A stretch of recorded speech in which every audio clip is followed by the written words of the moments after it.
ওর ব্যবহার আচরণ দেখি আর 2 বছর মকুব করে দিয়েছে। পরের জায়গা পরের জমিন, পরের জায়গা পরের জমিন, ঘর বানাইয়া আমি রই, আমি তো সেই ঘরের মালিক নই, আমি তো সেই ঘরের মালিক নই। আসসালামু আলাইকুম মাতবার সাহেব। ওয়ালাইকুম আসসালাম। কি অবস্থা ঘটক সাহেব? আপনার তো খোঁজ খবরই নাই। আছেন বাচ্চা? বসেন।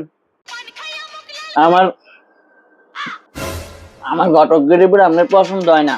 এবার পোলা একটা পাইছি, খানদানি পোলা। ও তাই নাকি? তো ছেলের ব্যবহার আচরণ কেমন? এই পোলার ব্যবহারের কথা জিজ্ঞান লাগবো না মাদবা সাহেব, পোলা একখানে। এবার পোলার একবার 14 বছর জেল হয়েছিল মার্ডার কেসে। ওর ব্যবহার আচরণ দেখিয়া আর 2 বছর মকুব করে দিয়েছে। পরে 12 বছর পরে ছাড়া পাইছে পোলা। আচ্ছা যাই হোক, তয় ছেলের ধৈর্য সহ্য কেমন? হ্যাঁ আছে, বাপের পুতের ধৈর্য আছে মাদবা সাহেব। একবার বাড়ির পাশে এক মাইয়ের এপ্রিজিন করিয়া 200 জোতার বাড়ি খাইছে। ওরে বাপের প্রতি একটু চললো না, ওটা একবার খিস খেয়ে বই রিস।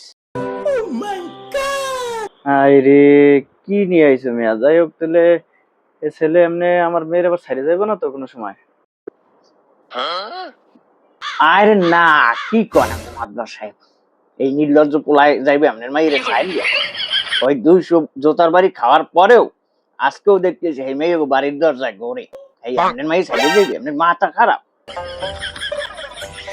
ওরে শালার পোশালা ঘটকে, এতদিন পরে এই প্রস্তাব লইস? এ পিছে আরে মাদবা সাহেব আপনি কর। শালার পোশালা ঘটক, কি দেখো সালসামরা উড়ে গেলাম। আরো আরো ভালো পোলা আছে, ভালো পোলা আছে। পরের পর্বে নিয়ম হই পোলা, পরের পর্বে লইতেছে। মাঝে না হারামজাদা কোথাকার।